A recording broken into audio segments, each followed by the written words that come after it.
Hi friends, this Rafi. Welcome to my channel. ఈరోజు Nifty bank Nifty యొక్క support and resistance level identify చేసే ప్రయత్నం అయితే చేద్దాం ఫ్రెండ్స్. చూడండి ఫ్రెండ్స్, ఈరోజు బ్యాంక్ నిఫ్టీ క్లోజింగ్ వచ్చి 49,860 పాయింట్స్ దగ్గర అయితే ప్రజెంట్ అయితే క్లోజ్ అవడం జరిగింది బ్యాంక్ నిఫ్టీ.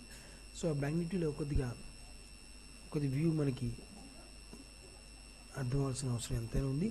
ఎందుకంటే మనకి ప్రీవియస్ వీడియోస్లో మీకు సపోర్ట్ లెవెల్ అని చెప్పడం జరిగింది. ఈ సపోర్ట్ లెవెల్ నియర్ దగ్గర మార్కెట్ ప్రజెంట్ హోల్డ్ అయి ఉందన్నమాట.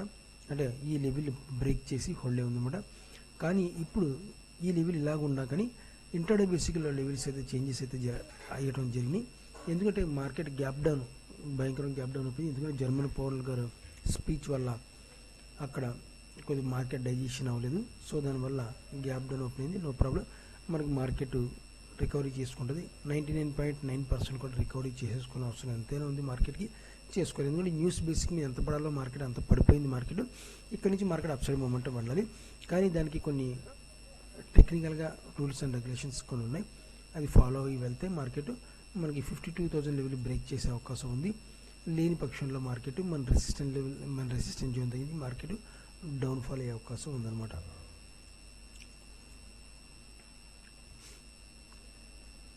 సో అదేవిధంగా మార్కెట్ రేపు అప్సైడ్ మూమెంటం వెళ్ళిపోతే మార్కెట్ మన రెసిస్టెన్స్ లెవెల్ దగ్గర నుంచి మార్కెట్ డైరెక్ట్గా అప్సైడ్ మూమెంటం వెళ్ళిపోతే మాత్రం సెల్లింగ్ వచ్చే అవకాశం ఉంటుంది.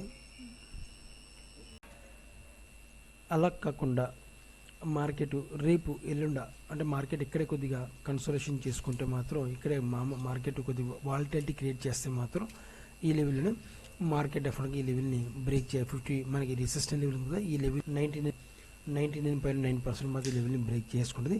అది కూడా 2 days కానీ 3 days కానీ నా అంచనా ప్రకారం 2-3 daysలో మార్కెట్ ఇక్కడే వాలటిలిటీ క్రియేట్ చేసుకుంటే మాత్రం డెఫినెట్గా ఇది స్ట్రాంగ్ సపోర్ట్ లెవెల్ ఏర్పడితే మార్కెట్ ఒక అప్సైడ్ మూమెంట్ వెళ్తుంది అన్నమాట.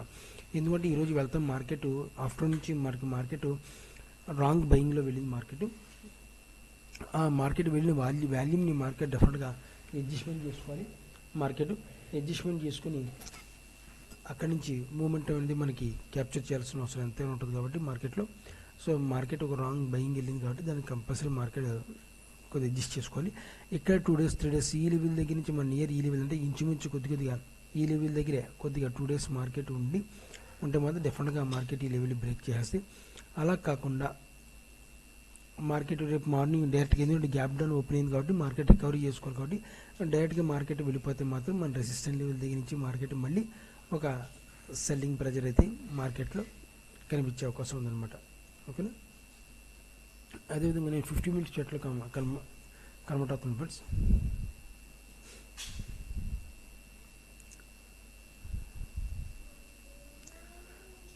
చూడండి ఫ్రెండ్స్, రేపు మనకు మార్కెట్ మనం చూసుకుంటే మాత్రం రేపు మార్కెట్ ఒక సపోర్ట్ లెవెల్ ఏర్పాటు చేసుకుంది. మనకి ఈ లెవెల్ ఉంది కదా, ఈ లెవెల్ మాత్రం చాలా సపోర్ట్లో చాలా ఇంపార్టెంట్. రేపు మార్కెట్ ఈ లెవెల్ బ్రేక్ అవ్వదు ఇంట్రాడే బేసిస్లో. ఒకవేళ ఈ లెవెల్ బ్రేక్ అయితే మాత్రం సెల్లింగ్ ప్రెజర్ మళ్ళీ మనకి మార్కెట్ డెఫినెట్గా ఈ లెవెల్ దగ్గరికి వచ్చే పాసిబిలిటీ, ఈ లెవెల్ దగ్గరికి వచ్చేస్తాం డైరెక్ట్గా. ఓకేనా. 48,000 దగ్గరికి మనకి 48,000 కిందకు వచ్చేసే అవకాశం పాసిబిలిటీ ఉందన్నమాట. ఒకవేళ ఈ లెవెల్ మనకి ఈరోజు లో వేసుకున్న లెవెల్, ఈ లెవెల్ చాలా ఇంపార్టెంట్, ఈ లెవెల్ బ్రేక్ అవ్వకూడదు. ఓకేనా. అదేవిధంగా మన రెసిస్టెన్స్ జోన్ చూసుకుంటే మాత్రం మన రెసిస్టెన్స్ జోన్ ఈ రకంగా ఉంది. మార్కెట్ ఇక్కడ నుంచి ఒక అప్సైడ్ మూమెంటం రికవరీ అవ్వాలి. అది కూడా వాలటిలిటీతో రికవర్ అవుతుందా లేదంటే మూమెంటంతో రికవర్ అవుతుందో అది మార్కెట్ చేతిలో. ఎందుకని అది వరల్డ్ న్యూస్ బేసిక్ మీద ఉంది. ప్రజెంట్ మీద రికవరీ అయితే అవ్వాల్సిన అవసరం ఎంతైనా ఉంది మార్కెట్కి. రికవరీ అయిపోయినప్పుడు మార్కెట్ అక్కడ వచ్చిన వాల్యూమ్ బట్టి మనం డిసైడ్ అవుతుంది మార్కెట్ మళ్ళీ సెల్లింగ్ ప్రెజర్ ఉంటుందా లేదంటే బయింగ్ ఆపర్చునిటీ ఉందా అని చెప్పి మనం ఆలోచించుకుందాం ఫ్రెండ్స్. రేపు మాత్రం 49,500 దగ్గర మాత్రం 49,500 దగ్గర ఒక సపోర్ట్ లెవెల్ ఉంది ఫ్రెండ్స్ రేపు. ఆ లెవెల్ దగ్గర తర్వాత రెసిస్టెన్స్ జోన్ చూసుకుంటే 50,500 దగ్గర మాత్రం ఒక రెసిస్టెన్స్ జోన్ ఉంది. 50,000 దగ్గర కూడా మనకు ఒక రెసిస్టెన్స్ జోన్ ఉంది. ఈ లెవెల్ బ్రేక్ అయితే మాత్రం మనకి resistance level next resistance level అయితే 50,500 అయితే వచ్చే అవకాశం పాసిబిలిటీ ఉందన్నమాట. ఓకేనా. సో మనకి బ్యాంక్ నిఫ్టీ యొక్క లెవెల్స్ అయితే ఈ రకంగా ఉన్నాయి ఫ్రెండ్స్. ఇప్పుడు ఒకసారి నిఫ్టీ ఒకసారి చూద్దాం ఫ్రెండ్స్.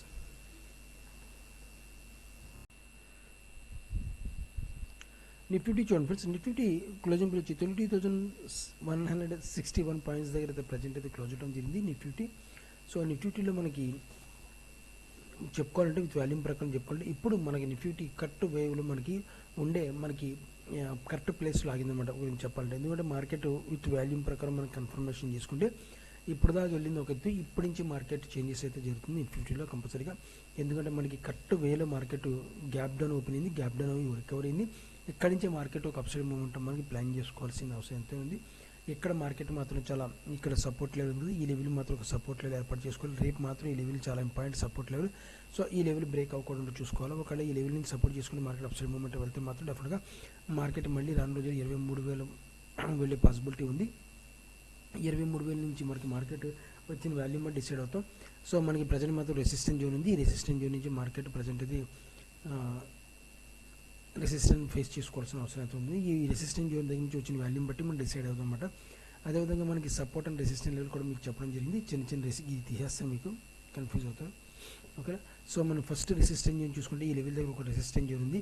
సో ఇది మాత్రం రేపు మార్కెట్ రేపు ఎల్లుండిలో మాత్రం కంపల్సరీగా రికవరీ అవ్వాల్సిన అవసరం ఉంది. ఈ 3 days అనుకుంటా, 3 daysలో మాత్రం కంపల్సరీగా వాలటైల్తో రికవరీ వెళ్తే మార్కెట్ మరీ మంచిది, మూమెంటం స్ట్రాంగ్గా ఉంటుంది. మనకి మార్కెట్ మన రెసిస్టెన్స్ లెవెల్ని ఇది బ్రేక్ చేసుకునే అవకాశం ఉంటుందని చెప్పి ఎక్స్పెక్ట్ చేస్తున్నాం.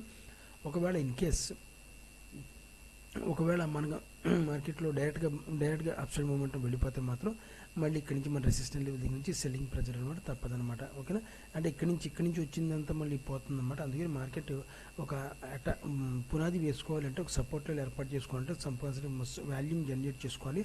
ఈరోజు వచ్చిన వాల్యూమ్తో మనకి మార్కెట్ సపోర్ట్ లెవెల్ కుదరదు, కానీ కొద్దిగా ఇంకొక బ్యాంక్ నిఫ్టీ కానీ నిఫ్టీ మనకి ఇంకో 1 day 2 days ఇక్కడే మనకి సపోర్ట్ లెవెల్ ఏర్పాటు చేసుకుని కొద్దిగా బేస్మెంట్ ఏర్పాటు చేసుకుని వెళ్తే మాత్రం ఈ రెసిస్టెన్స్ లెవెల్ ఈజీగా తీసేసే పాసిబిలిటీ ఉందన్నమాట. లేని పక్షంలో మన రెసిస్టెన్స్ లెవెల్ కూడా డైరెక్ట్గా వెళ్ళిపోతే మన రెసిస్టెన్స్ లెవెల్ నుంచి మార్కెట్ సెల్లింగ్ అయిపోయే అవకాశం పాసిబిలిటీ ఎక్కువగా ఉంది నిఫ్టీలో. ఓకే. అదేవిధంగా ఇంట్రాడే బేసిక్గా ఒకసారి చూద్దాం ఫ్రెండ్స్.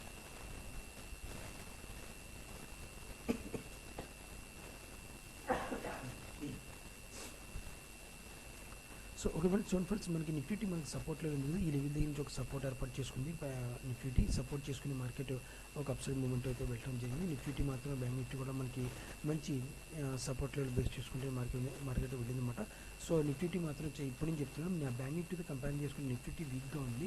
ఇంత వీక్నెస్ కూడా సపోర్ట్ లెవెల్ పర్ఫెక్ట్గా మనకి సపోర్ట్ చేసుకుని మార్కెట్ ఉంది. కానీ ఇప్పుడు మార్కెట్ కరెక్ట్ పొజిషన్లో ఉందన్నమాట. నిఫ్టీ అంత రాంగ్ బయింగ్ లేదు, అంత విధంగా ఓవర్ వాల్యుయేషన్లో కూడా లేదన్నమాట నిఫ్టీ. సో దాని గురించి ఇక్కడ నుంచి మార్కెట్ జాగ్రత్తగా ఎఫ్ఐఎల్ కానీ డిఐఎల్ కానీ ప్లాన్ చేస్తే ఇక్కడ నుంచి మంచి బయింగ్ ఆపర్చునిటీ వచ్చే అవకాశం పాసిబిలిటీ ఉండే అవకాశం నిఫ్టీలో మనకు కనబడుతుంది అన్నమాట. ఓకే. సో నిఫ్టీలో రేపు మాత్రం సపోర్ట్ లేదు ఫ్రెండ్స్, ఈ లెవెల్ దగ్గర నుంచి ఒక సపోర్ట్ ఉంది. సో ఈ లెవెల్ నుంచి మార్కెట్ సపోర్ట్ తీసుకుని ఒక అప్సైడ్ మూమెంట్ వెళ్ళే పాసిబిలిటీ ఉంది. ఒకవేళ ఈ లెవెల్ మనకి స్టాప్ లాస్ మాత్రం కింద స్టాప్ లాస్ అయితే పెట్టుకోవడం జరుగుతుంది. ఈ లెవెల్లో మార్కెట్ ఒక బేస్ చేసుకుని ఒకవేళ రేపు కూడా మార్కెట్ వస్తే మాత్రం డెఫినెట్గా ఈ లెవెల్ వస్తే మాత్రం డెఫినెట్గా ఈ లెవెల్ కూడా సపోర్ట్ చేసుకునే అవకాశం ఉందన్నమాట. మన రెసిస్టెన్స్ జోన్ అయితే టార్గెట్ ఇది రకంగా పెట్టుకుంటాం. రేపు మాత్రం మన సపోర్ట్ లెవెల్ ఇది ఫ్రెండ్స్, మన స్టాప్ లాస్ అయితే ఇది. ఓకేనా. ఇది ఎస్ఎల్ అన్నమాట, మరి అది ఇది సపోర్ట్ లెవెల్ అన్నమాట, ఇది సపోర్ట్ లెవెల్. సో మార్కెట్ మన రెసిస్టెన్స్ లెవెల్ మాత్రం ఈ లెవెల్ నుంచి ఒక మార్కెట్ కొద్దిగా రెసిస్టెన్స్ ఫేస్ చేసుకోవాల్సి వస్తుంది. డైరెక్ట్గా మార్కెట్ అప్సైడ్ మూమెంట్ వెళ్తే మాత్రం ఎలా పెరిగిందో అలాగే కిందకి దించేస్తారు మార్కెట్ని. అలా కాకుండా బేస్మెంట్ వేసుకుని మార్కెట్ వాల్యూమ్స్ కన్సల్టేషన్ చేసుకుంటూ వెళ్ళాలి. నేను ఆల్రెడీ ప్రీవియస్ వీడియోస్లో కూడా చెప్పాను, నేను రెసిస్టెన్స్ లెవెల్ దగ్గర నుంచి పుట్ ఆప్షన్ తీసుకుంటాను కూడా చెప్పడం జరిగింది. పుట్ ఆప్షన్ తీసుకున్నాను ఈరోజు. నేను ఎక్స్పెక్ట్ చేయలేదు, అంటే మనకి జర్మన్ పౌల్ గారు స్పీచ్ వల్ల మా అయితే 600-700 పాయింట్స్ గ్యాప్ డౌన్ ఓపెన్ అవుతుంది అనుకున్నాను, కానీ ఏంటంటే బాగానే ఓపెన్ అయింది. కొద్ది గొప్ప ప్రాఫిట్ అయితే బుక్ చేయడం జరిగిందన్నమాట. సో రేపు మాత్రం నేను రేపు ఎల్లుండిలో కాల్ ఆప్షన్కి ట్రై చేస్తాను, అది కూడా వాల్యూమ్ సహకరిస్తే. లేని పక్షం ఇప్పుడైతే ఇంట్రాడే బేసిక్లో ప్లే చేసాను. హోల్డింగ్లో అయితే మనకి వాల్యూమ్ సరిపోదు, హోల్డింగ్లో ఉన్న వాల్యూమ్ వేరేగా ఉంటుంది. ఎందుకంటే మనం బేస్మెంట్ వేసుకుని మార్కెట్లో బై చేసుకుంటే ఆ బేస్మెంట్ క్రాస్ అవుతుంది అనమాట మార్కెట్. ఎందుకంటే ఆ బేస్మెంట్ ఏర్పడి ఒకవేళ ఎంత సెల్లింగ్ జరిగినా ఆ బేస్మెంట్ కింద నుంచి మార్కెట్ రాకూడదు. అలాంటి వాల్యూమ్ వేసుకున్నప్పుడు మనం హోల్డింగ్ పెట్టుకోవాలి. లేదంటే మాత్రం ఒక్కోసారి రాత్రి గ్యాప్ డౌన్లో ఓపెన్ అవుతుంది. గ్యాప్ డౌన్ ఓపెన్ అయిందంటే మాత్రం మనం ఆ రికవరీ అయితే మనం చేయలేం, లాస్లో ఎగ్జిట్ అవ్వాల్సి వస్తుంది అనమాట. ఓకే. సో మనకి నిఫ్టీ యొక్క సపోర్ట్ అండ్ రెసిస్టెన్స్ మీకు చెప్పాను ఫ్రెండ్స్. ఇది ఫ్రెండ్స్, మీరు కూడా ఆప్షన్లో ట్రేడ్ చేసి వెళ్తే జాగ్రత్తగా ట్రేడర్స్ని ఆశిస్తున్నాను. నా వీడియో వాచ్ చేస్తున్నాను. Thank you friends, thank you very much.